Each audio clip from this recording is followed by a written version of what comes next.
somewhere near Naples, Italy, March 23rd, 1945, 3 o'clock in the morning. Dear Mom, I owe you a letter. I owe you a dozen letters. I write them in my head, but I can't seem to put them down on paper. But this letter, I want to think out first. I want to clear up a lot of things you'd want to know about my squadron, my life in Italy, my mission, and how I died. Destination Freedom.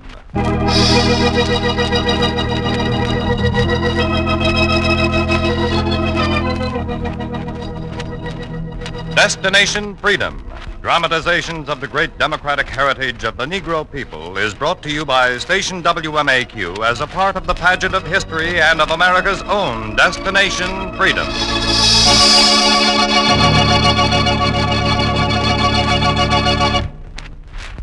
Winner of the coveted Distinguished Unit Citation, the 332nd Fighter Group, composed entirely of Negroes, was one of the outstanding combat units in World War II. In a chapter entitled Last Letter Home, Destination Freedom tells a part of the story of these great squadrons.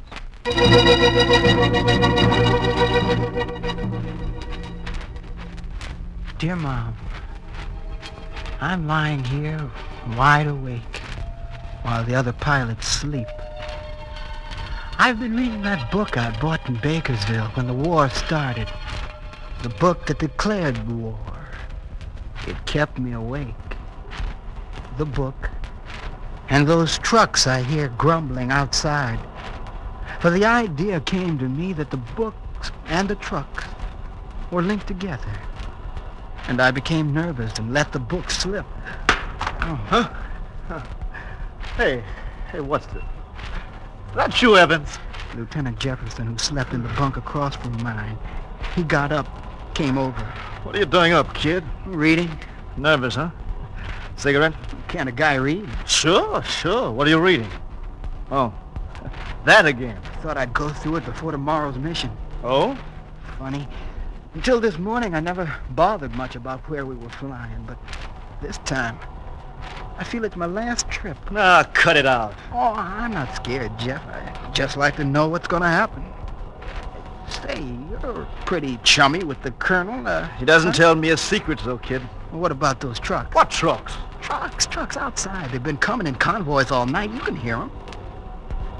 What's it all about, Jeff? You get some sleep. Jeff! Okay, keep quiet. That's high-octane gas from special stuff. For what? Just another mission. All night hauling in extra gas for just another mission? Well, it's going to be a long one. Where? I'm guessing. Keep guessing. Berlin. Berlin? Yeah. From here? Oh, you're crazy. That's suicide, Jeff. You can stop cackling and let me sleep. Yeah, turn out the lights and pipe down. Will you? Go on back to sleep.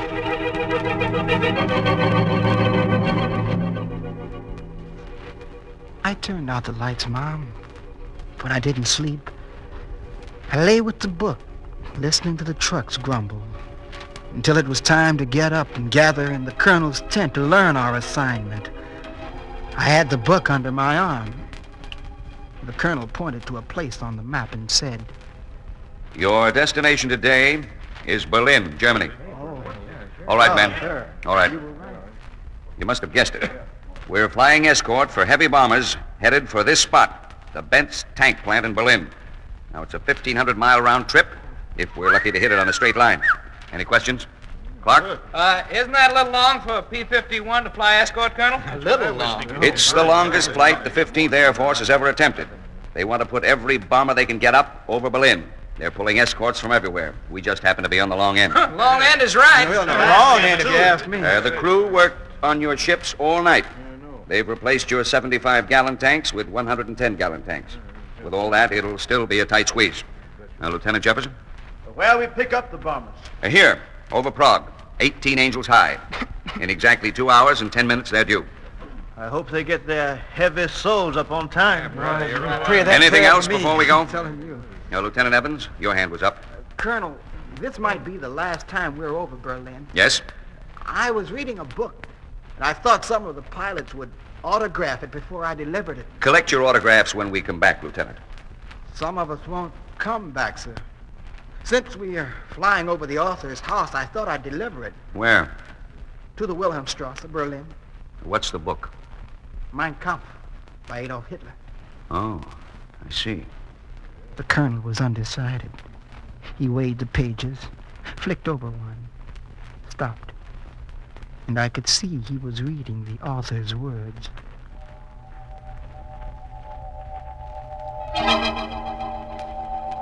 I dedicate my life to the destruction of the Jew, the Gypsy, the Negro, to the supremacy of the Aryan. All that is not Aryan is trash. One is either the hammer or the anvil. We Aryans are destined to be the hammer. Foreign breeds, the anvil. Very well, Lieutenant. Get your autographs. I opened Mein Kampf, and Lieutenant Jefferson wrote, We dedicate our lives to the freedom and growth of all peoples, to the destruction of the hammers. Signed, Lieutenant Art Jefferson, Albany, New York. Clark? Lieutenant Myers Clark, Louisville, Kentucky. Fighting for my child to be born in April. 2 hammers shot down over Rome. Smith? Captain David Smith, non-Aryan, Jackson, Mississippi. 4 supermen shot down over Anzio. Lieutenant Gerald Williams, Memphis, Tennessee.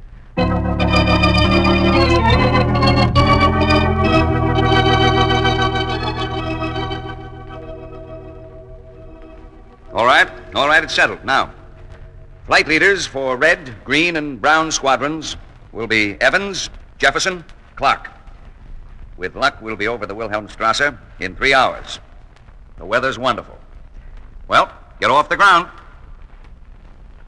And, Mom, the weather was wonderful. I could see dawn rising out of the Mediterranean. My mechanic stood waiting by my plane. She's fixed like a fine watch, Lieutenant. She'll get you there and back. You want to check her? I never checked, Mom. I wanted him to know I trusted him. It's okay. Help me up, will you? Sure thing. Well, we'll be waiting for you guys. Hurry home now. Hurry home. He'd say, hurry home, Mom, the way you used to say it when you sent me out. I almost forgot my feeling that this was my final mission. I was Flight Leader Red, leading the rear flight, behind and below the others. Control to Group Commander. Control to Group Commander. Over. Group Commander to Control. Request permission for takeoff. Over. You're cleared to take off. Mission cleared to take off.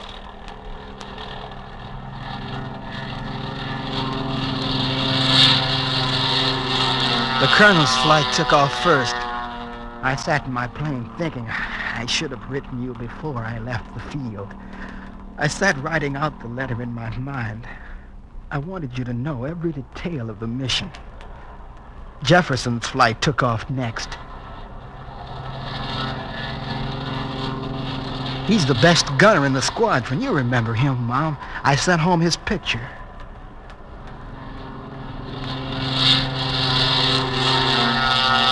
Now Clark of Kentucky is taking his flight down the runway. And I feel for the book in my lap. It's still there. I adjust my earphones. I'm next.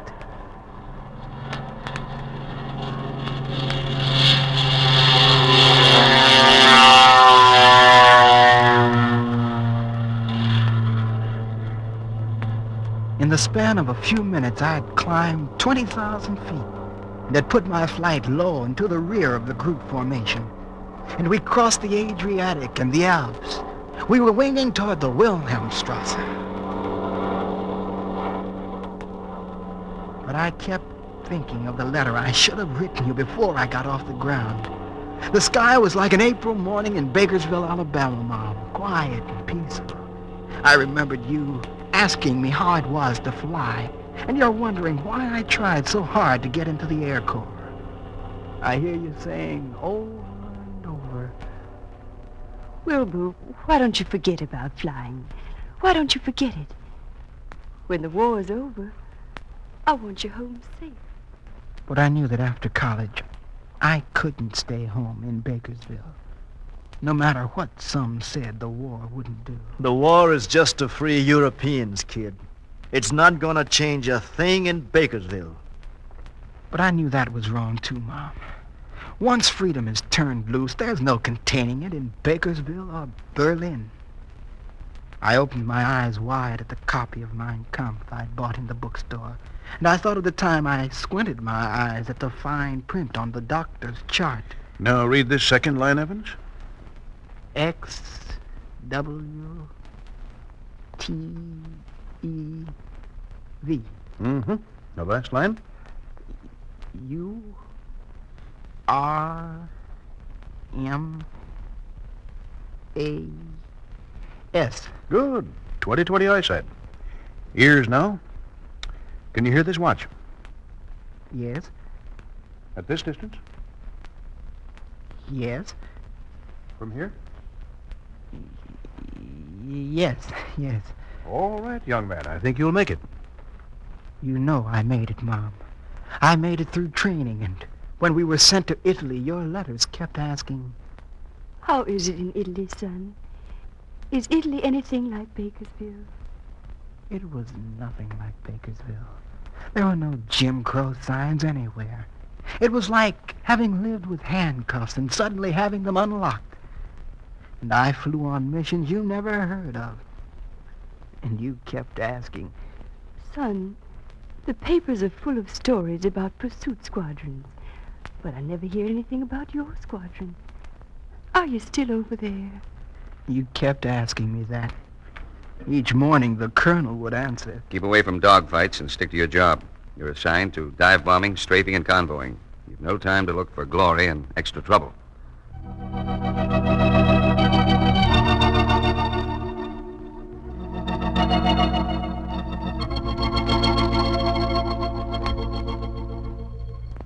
Ah, look, Lieutenant, my paper's ready to play up big the planes you guys shot down. Folks back home don't know you're out here. Hitler knows it. It's because he's got a spy system, pal, not because you're in the public eye. How about them planes? How many you pulled down? Well, none. None. We just haven't come in contact with any. Well, what do you guys do upstairs? Play leapfrog? I wanted to talk of the flak and tracers that tore at us when we strafed and covered convoys through the Mediterranean, and of the men missing from missions. But security restrictions said no, and days grew into weeks, and I was lonely. And you knew I was lonely, and you'd write and ask, Have you met any pilots from Bakersville, son? The Commerce Club here is going to award a new car to the first Bakersville pilot who shoots down a Nazi plane. Of course, I don't want you trying for anything like that, but do you meet any airmen from Bakersville over there? I did meet one that I didn't write home about, Mom.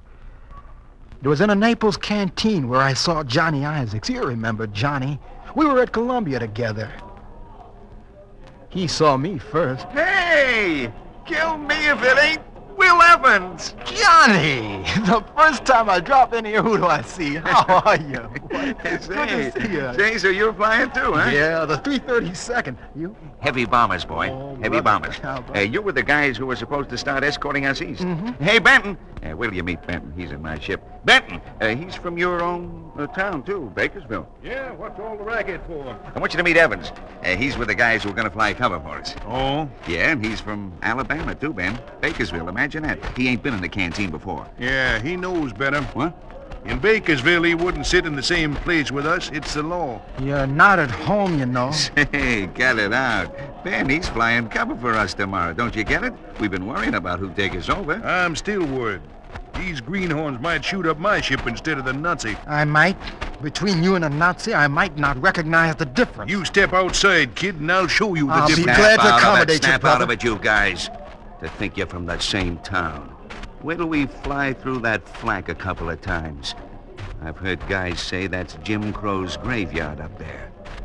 Maybe things will be different after that. A whole lot different. The difference didn't come very soon, Mom. I went back to dodging tracer bullets, tracking down ammunition dumps, raiding enemy airfields, and having my own raided. Then, one dull night, the difference began. I was in my barracks with the usual premonitions, the kind they say all pilots have, and playing stud poker with Jeff and Clark. You, don't think you'll be able to finish his hand on Bakersville? It's just a hunch. Deal up. I wish you'd get a hunch about the squadron doing combat duty. Mm-hmm. All right, now put your chips on the wood, make the betting good. Queen high? Well, Bakersville. I bet 10 on the Queen. Mm-hmm. I'll stick. Yeah, I'll stick. Good deal, Chips. 2 more rounds. This hand will be finished and your hunch is busted, kid. One for you, me. Hey, pair of queens. A bet. All right, kid, wake up. Where's your mind? Come on, boy. I was thinking of Mom over a letter. Mind your money, not your mama. Bet 10? Still got the hunch we won't finish, huh? 10's the bet. You got more hunches. Yeah, I'm sticking. Well, I'll stay one more round. Yep, here we go again. For you, me, and... Hey! God, Luck's got his arms around you, Bakersville. 3 queens. That did it. Well, game's almost finished, kid. Your bet. Come on, wake up. What you listening for, huh? Thought I heard planes. Nobody's out tonight. Talk wolves. Yeah, could be. Yeah, they raided us every night this week. I thought they'd skip Sunday. Yeah, I hear 'em. Just like a fascist to work on the Sabbath. Let's forget it. They never hit a thing away. The ads say this part of Italy's the healthiest place in the world. The colonel says getting the foxholes on these raids. Keep playing. Finish the game. Heads we go, tails we finish the game. All right, flip it. That's heads. Come on, let's get out of here. All right, let's...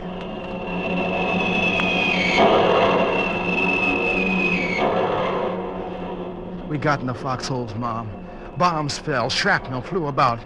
When we came back to the barracks, all was the same, except that a piece of shrapnel had crushed a chair. My chair. Say, Bakersville. Boy, luck's hugging you. If you kept sitting in that chair, you'd have been finished.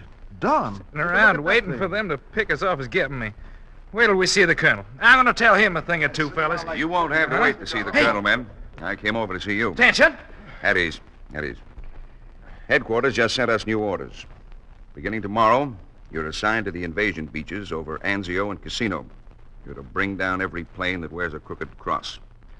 The air is yours, so give the folks at home something to shout about.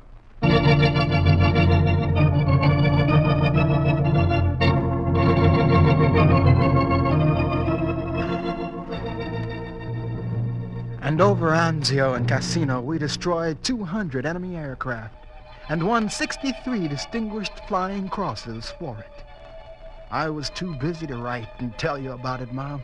It was you who told me. I remember your letter saying you wouldn't have heard about my combat if it hadn't been for mere fairness. Neighbors say you announced the news at Bakersfield's carnival, and for a while you were going to have a new car. Folks! Now, if you just be quiet a while, I'll tell you who's won the Commerce Club's grand prize.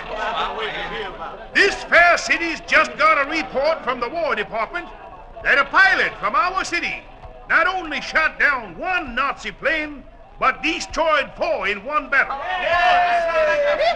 And just as soon as the secretaries located the address, I'm going to appoint a delegation, headed by myself and the photographers, to make this glorious presentation of a brand new car to the pilots' folks. I guess they didn't know we lived on the east side, son. And the first thing I heard was old Rex barking something terrible. He was keeping the mare off the porch when I came out. Rex! Down, Rex, down! Well, Mayor Fairman, I declare. Yeah, if you don't mind, my good woman, we're looking for the family of a Lieutenant Wilbur Evans. Is he hurt? His folks around? I'm all the folks Wilbur's got. Is this Wilbur Evans your son? He is. Then he's a Negro? Most likely. My good woman, there's been some terrible mistake. Is he hurt? Oh, no, it's not him that's hurt. Stanton, you have to check these matters more carefully. There must be some white Bakersville pilot who's going to shoot down a plane sometime. They just got to.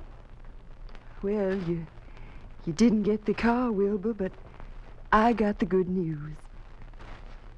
After your next mission, write me and tell me what all you've been doing. And when you're flying on these long missions, be careful, son. Be careful. And I will be careful this time, Mom. This time I'm going to see if the sky is what Johnny says it is. Jim Crow's graveyard. And if I finished this mission, Mom, I'm going to put down my letter on paper. Flight Leader Blue to all flight leaders. The colonel called. I sensed something wrong. Flash red. Flash red. Enemy planes at 10 o'clock. Titan formation. I jerked my head to the left and saw a squadron of German jets. I fingered my trigger and checked my panel, but instead of coming for us, they shot off and away. It meant that when we got near Berlin, they'd be waiting for us. Flight Leader Blue to all flight leaders. We're coming over Prague. Watch for the bombers. Watch for the bombers.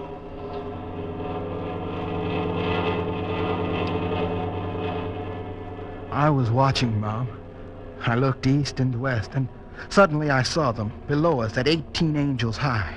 Take your sections. Keep your heads on a swivel and look for trouble.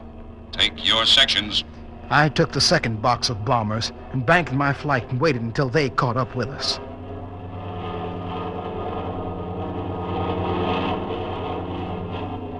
I looked them over.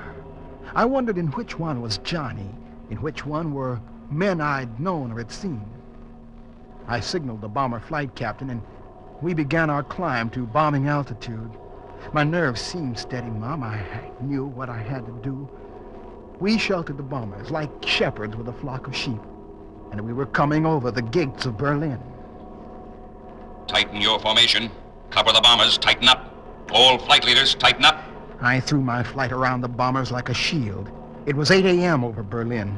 The anti-aircraft guns were sending up a black breakfast, and Nazi planes bit at our bombers. Flight leaders, bombers ready to make the bomb run. Stand by, stand by. I wheeled my flight up over to the rendezvous, where the bombers would regroup after they had made their runs. I watched the lead bomber drop his load square in the center of the tank factory. Then each flight followed, made their runs, and headed west. My flight wheeled in a tight circle, while overhead jet planes dived down at us.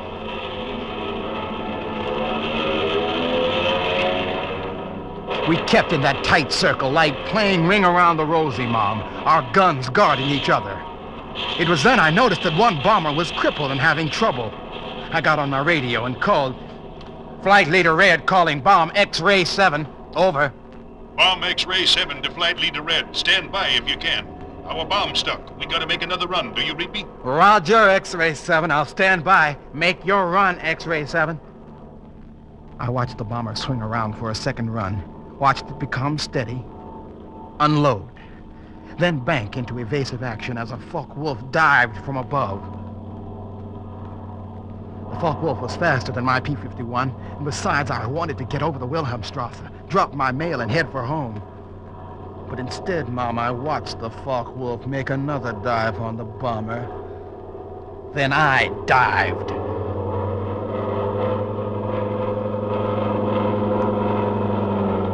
He saw me, too, and stayed in his dive until we were both low over Berlin. Then he flightened out, stayed there. We were skimming a park in Berlin. We were flying so low the trees could reach out and tag us. And suddenly, he flipped upward and over and dropped in behind me, and I heard his gun speak. I felt a stitching that cut my side, Mom. But my head was clear, and I used his trick and got back on his tail. This time I stuck on like the tail of a kite. I crept closer, and suddenly I squeezed my trigger.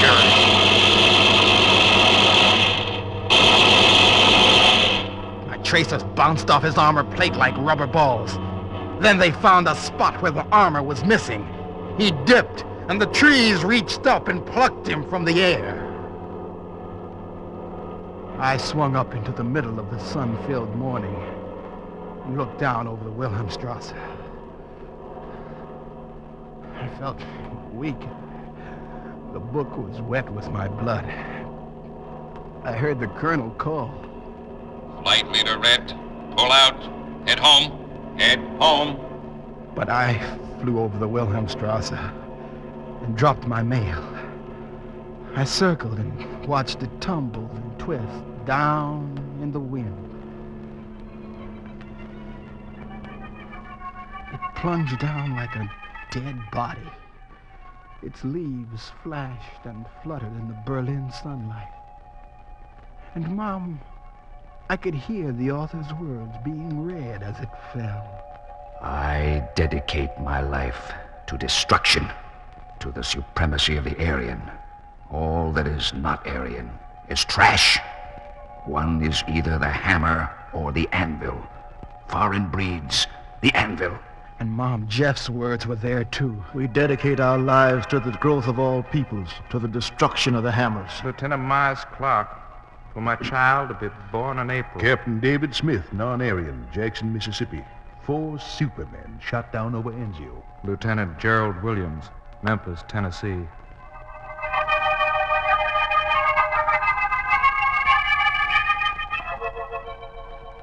And some of the pages were cut to bits by the wind and scattered like petals of a foul flower. Then Mein Kampf dropped in the rubble of the Wilhelmstrasse.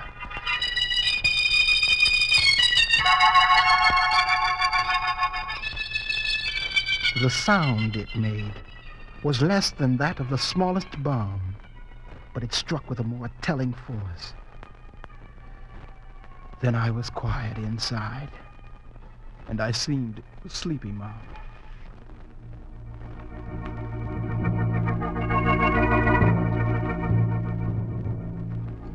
I flew west, and I don't know how long it was before the wheels of my plane touched the ground and I was lifted out of my cockpit.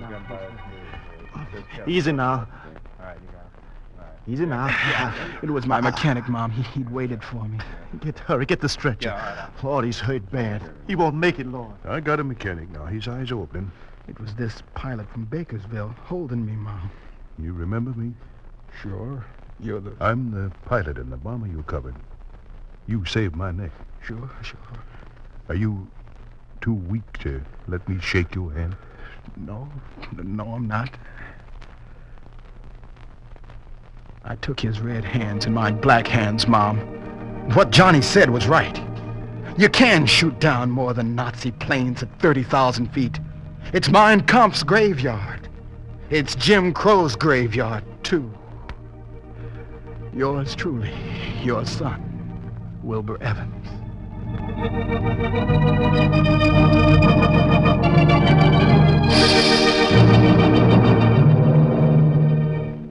You have just heard Last Letter Home, Destination Freedom's dramatization of a part of the story of the 332nd Fighter Group of World War II fame. Destination Freedom is written by Richard Durham and produced by John Keown. The role of Wilbur Evans was played by Oscar Brown, Jr. Others in the cast were Donald Gallagher, Stanley Gordon, Janice Kingslow, Fred Pinkard, and Russ Reed. The special music composed by Emil Soderstrom and played by Mary Sinclair and Jose Bethancourt. Our engineer was George Wilson. Sound effects were by Cliff Mueller.